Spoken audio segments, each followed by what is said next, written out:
Pleasure, Anshu. I mean, it's a pleasure reconnecting after more than a decade, I should say. And Yes. I'm actually looking forward to this conversation. Me too, Venki. It's such a delight talking to you again. We've spoken in different circumstances inside conference rooms. This will be so much fun. Definitely, definitely. I mean, for the first thing I want to check, Anshu. I mean, you've been in sales like me for many decades, Yeah. and boom, there is a switch. Yeah. What happened, Anshu?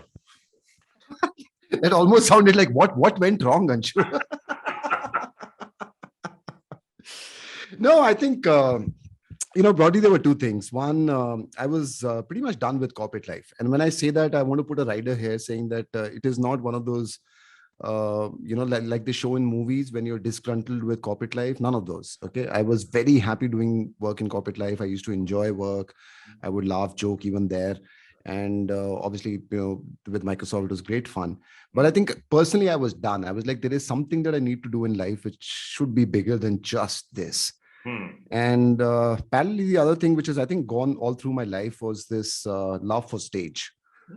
This idea of holding a mic and talking to people and making them laugh. Not that I ever did comedy, but every time I would hold the mic and say something, I tried to be funny always, even in corporate environments. And it was just a factor of those. And then finally, there was a tipping point where I said, hey, I don't want to be like 70 years old, look back at life and say in this era, the phase we are in is very different, right? You can follow your passions if you want to, and you can make a living out of it. So I said, let's not have any regret. So then I just quit, and I was like, okay, let's do comedy. Beautiful, beautiful. And it's wonderful. I mean, the world is starved of humor, right? Yeah. I mean, everybody's getting serious, and COVID actually made people even more serious. Yeah. How did I think the COVID world needs laughter. Yeah. transform Anshu? Sorry? How did COVID transform Anshu? Well, a lot of the things that we used to learn or care about in corporate life, sometimes even practice, kind of came into play. One would think that all these trainings and thinking out of the box and all the jargons that we use in corporate life would never help you. But it did, because when COVID happened, for us, the whole format was live shows, right? Having the audience right in front of you, and you're telling the jokes on stage and they're laughing and you're getting a live feedback immediately. Correct. And for the first few weeks, it almost felt like end of career. It was as drastic as that. And, I used to speak to a lot of other comedians, and we were like, hey, if live shows won't happen, and it looked like it won't happen for a long, long time. And we were like, this is it. This is over for us. Like, it's like you've taken an instrument from us while we wanted to play music. So now we can't. Wow. And then this whole corporate thing came in. They said, no, there has to be a better way. There has to be some way in which we can do this. So I jumped into doing online shows. Beautiful. And that's where I bought these mics and all these things. And I said, hey, let's give it a shot. Like, if the world has changed, so would comedy, I guess. And it worked. It worked. Different format. It took a little bit of time getting used to this whole idea of performing to a laptop. But it did, I think. Yeah. But it did. In the last 18, 19 months, I would have done close to about 200 shows. Yeah. So it's kind of this whole thing that don't give up. There's always a way. Try, fail, get back again, see what works, build on it. I think all those things came into play. Absolutely. And when you're into something like this, Anshu, sometimes you tend to be alone. Oh, yeah. What kind of support mechanisms did you build? See, this is one thing I've realized about the art that I'm in, right? Which is stand-up comedy. It's a very lonely job, per se. And I say that because, there is this whole razzmatazz of being on stage with spotlights and fans and selfies and stuff and all that thing that goes along with it, which is fine. But that normally happens for 1-2 hours in a day. Right? And only when you're going for the show. Rest of it is you're just sitting alone. Because you're writing most of the time, you're observing the world, you're thinking of jokes. All of that is fairly lonely job. The support system that really works for people like us, and when I say people like us, largely comedians, is somebody giving us a reality check. And that happens in my family very often, because all of these things kind of get into your head when people come and take selfies, and you think you've become a very big star and all those things, and that always affects art, because art, you need to be really true to yourself, and they give a reality check. So so that kind of really helped, and especially when COVID came in, things were falling apart so dramatically. Every attempt was like, yeah, let's do it, let's see what happens, let's do online shows, let's try this, let's build, let's record from your phone and put up videos, all of those things. I think the family kind of always kept pushing. Absolutely. And trust the wife to show you the mirror is what you're saying. Oh yeah. Oh man, she shows it to me like 100 times in a day. Very nice. Very nice. Now, I'm just trying to connect this to sales, Anshu. Yeah. Sales, we have this thing called situational fluency. Yeah. Which means you're in front of the customer, you're listening to the unspoken. And possibly when you're performing, right, you're also observing everybody in the room and assessing, right? You're doing a dipstick. How does that work for you, Anshu? I think it's the essence of what we do.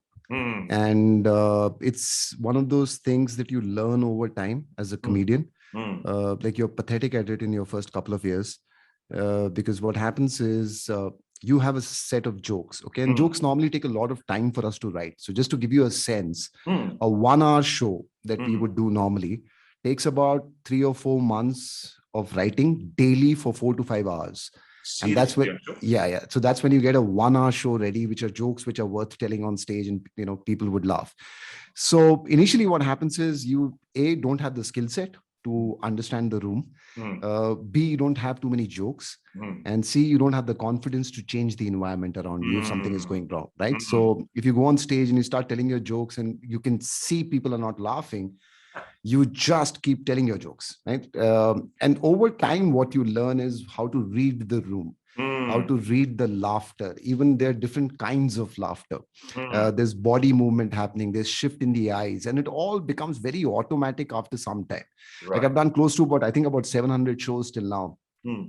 And now it's something that just happens. I'm not even thinking that it's happening. I'm reading. I know exactly at what line, at what joke, somebody in the front few rows that we can see from stage, who like moved in the chair, who went like this, those kind of things. So you read them very carefully. And then to adapt to that is something that, frankly, stand-up comedy has taught me. This is something that I didn't see in corporate life. We've all been there enough number of times. You know how many times we would get up into a conference room, there are a bunch of colleagues or customers or partners who are sitting, and you have to give a presentation. You spend a lot of time making the presentation. You have some 30 odd slides, I don't know why. And then you start giving the presentation and people are not listening. They're waiting for coffee. Somebody's checking the phone. You lost the audience, but you would still finish your 60 minutes giving that presentation because, hey, that's the way it's done. In our case, it just changes very dramatically. So if I get up on stage, for example, there's a crowd sitting, I get up on stage, I tell a husband-wife joke, and I don't get a response. Immediately my brain goes, that's not the kind of material they want. Right? They're not into this husband-wife thing. And at the back of my head, I'm changing my entire sets and bits that I have to do forward. So I change my material. We never change presentations, right? I have never seen in corporate life, and I tell them, I do these art of storytelling workshops, and I tell these people, I said, have you ever stopped the presentation and acknowledged that, hey, I've lost you guys? Okay, let me just stop. I've lost you guys. Let's just talk about things. Like, don't look at the slide. Tell me, where did I lose you? And let's try to kind of get back the room. Never happens. But that's something that, as in stand-up comedy is like life for us. Very good. Very good. Which means you're observing all the time and you're optimizing. Oh, yes. Awesome. I did this thing on a Zoom show. I remember, I was doing this online Zoom show, and normally I would limit the audience to about 48 people so that, 2 windows of Zoom can go, right? 24 each. And then during the show, I would keep flipping just to see the reactions of everyone. And after the show, I generally just started talking to the audience, right? And we were just having a free chat because everybody was at home and stuff like that. And I told them this thing in some different context. I told them, I said, hey, it's easier to now observe you people because you're right in front of me on the screen, right? It's difficult being on stage with lights on you. and they didn't believe this whole idea. So I told them, I said, let me give you an example. And there was a joke that I had done during the show. I said, on that joke, now I'll go window by window and tell you how you guys reacted to it. Wow. And I went and pointed out, I said, you enjoyed, you didn't like the joke, you couldn't understand what I was saying. And I was right. And they were like, how did you do this? And I said, I don't know. It's just what we do now. Very nice. And you touched upon something important, Anshu, which is about storytelling. Yeah. In fact, there is a saying, the future belongs to the right, which means people who use the right side of the brain. Yep. How did Anshu cultivate his right when all he was using is the left side in the job? This is one of the things that I wish more people understood. And I say that because storytelling, as a phrase is also used like non-stop in corporate life, in every board meeting, in every sales meeting, and everybody's like, let's do storytelling. And I don't think we understand. Like in corporate life, very rarely people understand what storytelling is really about. And it takes time. It takes a lot of effort. It takes a lot of self-awareness to be a good storyteller. It just doesn't happen, because we're not talking about telling stories like, that once there was a king and a queen. That's all okay. But now, either in business or in stand-up comedies, the stories have very different impacts, so to say. And I believe it's a game of three things largely: the mindset, the skill set, and the tool set that you need to tell stories. Right? Mindset is the most important in my view, because you need to first understand what stories are. Sure. Right? There is always a beginning, there's always a middle, there's always an end. Middle is where the complexity is. Right? And if you don't make the complexity, if you're not articulate about that, if you don't make it strong enough, the beginning and the end doesn't matter. Right? How many movies have we seen where we came out and said, we didn't like it. And the only problem we didn't like it was, largely, the only problem was that there was no real complexity, right? That had to get resolved in the end. Sure. And we couldn't just connect there, right? And that kind of a mindset, to be always in that mode to understand how to tell stories, what is the structure, how to understand what you're saying, to be succinct while you're saying it, the usage of words, all of those things come into play. Skill sets is just a different aspect of it. It requires a lot of practice. Like when I went up on stage the first time, I still have that video of me doing my first 10 minutes on stage. Now I look at it and I was like, oh my God, there were so many things which were wrong with it. The way I was talking, the way I was holding the mic, the way I was moving on stage, right? But the whole thing was I went back and saw it and then made changes. In corporate life, we don't do that. Exactly. Right? We don't like every show that I do as a stand-up, pretty much, not only me, every comedian, every single show that we do, we record it on our phone. Wow. Voice recording, if not video. Okay. Voice recording, 100% every show is recorded. And then mostly on the same night when we have done the show, we could, after the show, we might go to a party, we might do whatever. But when we come back home or to a hotel room, we would listen to that show again, the full 1 hour on the same night, because you remember the faces, you remember the reactions. And then when you're listening to it, then you understand, on this joke, the laugh was bigger, on this, they didn't get it, right? And then you start making changes to your material. But you do listen every single time. And you, like I said, like 600 plus or whatever shows, I have listened to those shows every single time, and we make changes. We don't do that in corporate life. I mean, you can't record most of the stuff, but even if you have to just think about what you had said, the number of words you had used, whether the impact was strong enough or not. Those things, I think that's where the skill set comes in. That's where the practice comes in. You need to be really, really into telling stories, become a good storyteller. Right? It's not a phrase that you can use in corporate life and get away with it. Absolutely. So I think that really comes into play. Tools are all easy. Everybody now has tools, right? The phone, the laptop, the software, all of that thing is okay. But it's the mindset and the skill set that people need to focus on. Wonderful. And it's not something you dabble on the side. It's something which requires hard work. It's core. You need to believe in the fact that it is core to your existence, because stories connect. It's as simple as that, right? Stories always connect. Whether you're sitting in a boardroom or you're sitting with your friends and having tea, stories is what we have been brought up on. And that's the only way of connecting with people, especially with strangers. And that you need to strongly believe in. Excellent. Excellent. Now I'm curious about one more thing, Anshu. Remember, as a stand-up comedian, you need to stay fresh. Yeah. That means you need to keep learning. Yeah. How does Anshu learn? Which is, that's the most difficult part of it. I thought the life would be much easier becoming a stand-up comedian. I was like, jokes would just come, So I would be sitting in a coffee shop the whole day, drinking coffee, and suddenly I would think of a joke. But then I realized, no, it's not that. So there are two things which help, at least me. One is reading a lot of stuff. Very nice.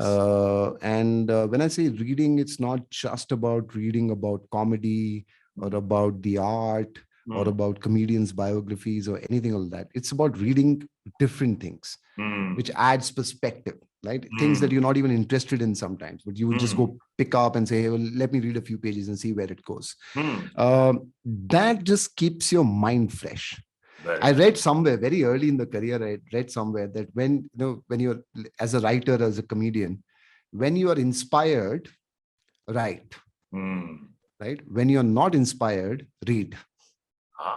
Wonderful. Okay. Wonderful. So your brain always moves. I think that is one thing surely that that kind of really helps in this format. And the second is being more observant.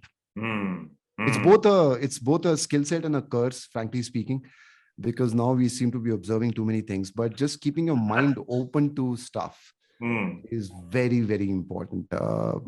Like now, when I go to parties, I think I'm quieter than I used to be when I was in corporate life. Right. Because there I was trying to be funny and making everybody laugh and having a good time. Now in parties, I'm just observing people, what they're saying, what they're thinking. And I think about those things. So the brain is always functioning. So I think that those things really help. Very nice. And in a way, I mean, what you're saying is, how do you see what others don't? Yes. You have to peel the layers, right? You have to peel the layers. The thing, you remember there's this thing called mind maps that we often use, right? It's a technique you'll be surprised that a lot of comedians use. I use it like crazy. And the reason I use it is because you look at anything that is going around you. And when I start thinking about jokes, right, you create the first layer of connections. Those are the most obvious ones. That is what a bad comedian would joke about. Right? But when you start peeling the layer, which is when you start going into the next level of nodes and the next level of nodes, the jokes really come at the outer level, the good ones, right? Because that's when you have figured the most simplest aspect of what you wanted to say. And it is something that others wouldn't think. So you as an audience, when I'm talking about whatever it is, right? If I crack a joke, you'll be like, hey, this is very relatable. I could have done this. But the fact is you didn't sit with the mind map and create around a thing like, let's say, a donut, but I did. Correct. So the more you peel the layers, I think the more simple it becomes and the more relatable it becomes. And surely the funnier it becomes. Very nice. Now, Anshu, you're by yourself and you perhaps have a team of people around you. Yeah. Now, how do you scale, Anshu? People say there is skill, scale, and speed. That's the mantra now. How does Anshu scale? Yeah, so for us, scale means two things right now, right? Especially as a comedian. One is scaling your market.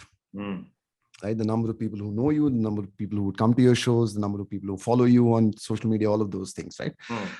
In that, the most important is how many people actually buy a ticket and watch your show. Right. And that's largely a function of the quality of material that you do and how discoverable are you, right? The quality of material is largely in my control because I can just keep getting better at the craft. And I know that the social media world that we live in will amplify it if they like it. Right? So that's largely in my control, so to say. So I largely focus on that. I say just become better at writing jokes, right? Write smarter jokes, write deeper jokes, like jokes, more relatable ones that anybody from 16 to 60 can hear and say, hey, this is funny. So that's more like my controlled part of it. Then it is then, I think, just a factor of the other scale is what all you can do. which is the beauty of this. And I'll give you, I don't mean to kind of diss the corporate environment, because I understand that it works in a process, in a system, and it will collapse if that system is not there. But today, what happens with me is, and this has happened in the last 5.5 years that I've been doing comedy, is I think of doing something which is other than stand up, and there is nobody to tell me that you are not ready for it, that you need some training for it, that your level doesn't allow you to do this, or your position doesn't. Nobody says that, right? So it is just my filter there is, how badly do I want to do this? And am I serious enough to do it consistently? Right.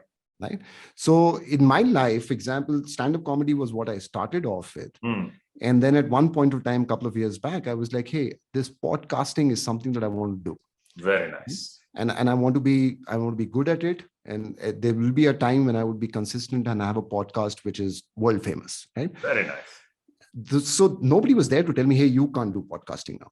Okay, because you don't understand it. So I bought the equipment, I learned how to use it, I did my own recordings, I edited my own sound, I did everything. And then I, also read articles and took some workshops and stuff. But I did that on my own. I made a lot of mistakes. The podcast, the initial one at least was very bad, but you were listening to what the audience was saying, right? You were getting that feedback. Somebody would say, hey, I liked it, but it was too long. And then you were like, okay, I'm hearing this consistently. Maybe 1 hour podcast don't work, right? And if 1 hour don't work and if I have to make 20 minutes podcast, then more work needs to be done, because now you have to, right? You have to think through this.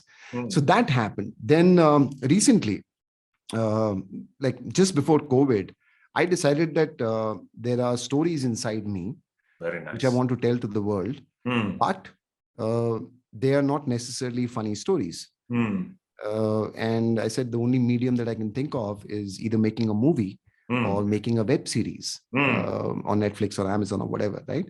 And I said, hey, I'm going to start writing a web series. Now, I didn't know anything about it, right? I didn't know how to write series. I didn't know what screenplays are. I didn't know what software to use. I didn't know any bit about writing a web series. But I've spent, last 19 months reading, thinking, learning from online workshops, whatever I could do, reading books. Beautiful. And I'm right now writing a web series. So the canvas is really blank. Tomorrow I might decide, hey, I want to become a singer, although that will never happen. But I'm saying the whole notion that if you really want to do it, if in your head you're like, A, I'm serious, B, I'll be consistent, then it's okay to jump, make mistakes, fail, keep trying, and invest in that time and effort to get better at that craft. Wonderful. And that I wish could happen, because we talk a lot about that in corporate life, right? Think out of the box, do something different. But the problem in corporate life is, despite all the right intentions, all the creativity that you think of, that you can possibly have in corporate life, is directed towards a specific outcome. Right? Profit, numbers, sales, whatever it is, right? There's always an outcome attached to the idea of creativity. And that, in my view, stifles creativity a bit. Right? Because then you're under pressure to deliver an outcome. Like when I started a podcast, if somebody had tell me by the third quarter of the year, your podcast should be the top 10 in India, it's dead, right? Then I'm being too careful, probably will not do it. There's too much pressure. So yeah, so I think art allows you to do that in some sense. Beautiful. And would it be appropriate, Anshu, to say you have learned more in the last 10 years than the previous 30 years? No, yeah. 100%. I think I've learned more in the last 5.5 years of doing comedy than I did in 18 years of corporate life, surely. And I think I'm also working harder, which is ironic because that's not what I had planned for. But I'm working harder now. I'm more invested in what I'm doing. Very much, nice. Like it's a 24/7 thing. There's no day offs. I hate holidays because I just want to get back to, doing what I do. And the learnings are immense. I think the stakes are much higher. You're the only one. There's nobody to support you. You don't get a salary at the end. Your worst situation is not a bad annual review. Your worst situations could happen every night when nobody's laughing, and that hurts. So yeah, surely I think the learnings have been much more. Wonderful. And lastly, remember, everything that you do, Anshu, needs to serve a larger purpose, which is possibly the compass of your life. Yeah. In a way, has that compass changed? It's not really changed as much as there's been a realization of that compass. And it took me a long time. It's not something that happened when I quit corporate life. It didn't happen when I first went on stage. I just knew that I was doing it, and I was like, everybody around me was, like you mentioned, right? It was a crazy thing to do, and everybody around me was saying it was a crazy thing to do, and it didn't feel like that to me. And then much later, a lot of introspection, because I kept asking myself, I said, why comedy? Of all the things that could happen, right? Why comedy? Because I have a lot of interest in tech. I have a lot of interest in sports. I have a lot of interest in music. Anything could have been a career choice, right? If I had to do it. But why comedy? And then I realized that throughout my life, the idea of making somebody laugh was core to me. Very nice. Right? Irrespective of the situation, irrespective of who it was, where it was. I remember Bhaskar Pramanik, chairman, Microsoft ex-chairman, he would be sitting in a massive review meeting discussing Xbox numbers with me, and I would crack a joke, and Bhaskar would look at me and say, no, this is not the time. You've just missed a quarter. But somehow it was very important. And you're shaped by what happens through your life, right? And while I won't delve into those aspects of it, but the whole idea was making people laugh was very important to me. And the day I realized it, which is not like far off, as in long ago, but the day I realized it, another thing flipped in my head, which was that being a celebrity is not important to me anymore. Very nice. Very nice. Being good at the craft became more important. Because you get into this entertainment field, you want to be a star. You want to walk into coffee shops, everybody should recognize you. People should take your selfies at airports. You like that thing. It's natural. And I'm not saying it's bad. It's natural. But it became a secondary motive. Very nice. The primary motive then was like, hey, this is why I'm doing this. This is why I jumped the ship. And it is to make people laugh. And that's what I need to consistently do and become better at. Beautiful. So that has become your purpose. The medium doesn't matter. The environment doesn't matter. The accolades don't matter. All matters is, hey, am I helping people laugh? Yes. And now another thought is coming, which is very dangerous, because I think stand-up comedy across the world is changing also to a certain extent. We've realized that when people are laughing, they are at their most vulnerable self. Okay? It's something I wish corporate guys knew and had more fun in meetings, but people are most vulnerable when they're laughing. And you are the guy holding the mic on a stage, right? So apart from just jokes, if you could say something which can change mindsets. Beautiful. Right? Which could just slightly shift the needle on certain issues. That it's a huge responsibility, by the way. Correct. But that has given now more meaning to what I do. Wonderful. Right? That I can say things which can change people's lives or their mindset or whatever it is. But I need to be good enough to do that in the first place, which means I need to read more. I need to introspect more. I need to understand issues better. Not just go out there and say, hey, I have a political joke or whatever joke, right? But generally be involved so much that you understand what a viewpoint is. And then you present your viewpoint. It might be different from others, but you say, hey, this is what it is. Hey, by the way, there are jokes in it. Laugh, enjoy yourself. But maybe think about it when you leave the show. Right? Very nice. So I think that is exciting. It's also very scary, but it's exciting. Absolutely. So in a way, there is an undercurrent or possibly a nuanced suggestion that you can make, that it's actually proving a point in a way. Yes. Right? Yes. But as long as it's rooted on principles, what the hell? Yes. Yeah? Yes.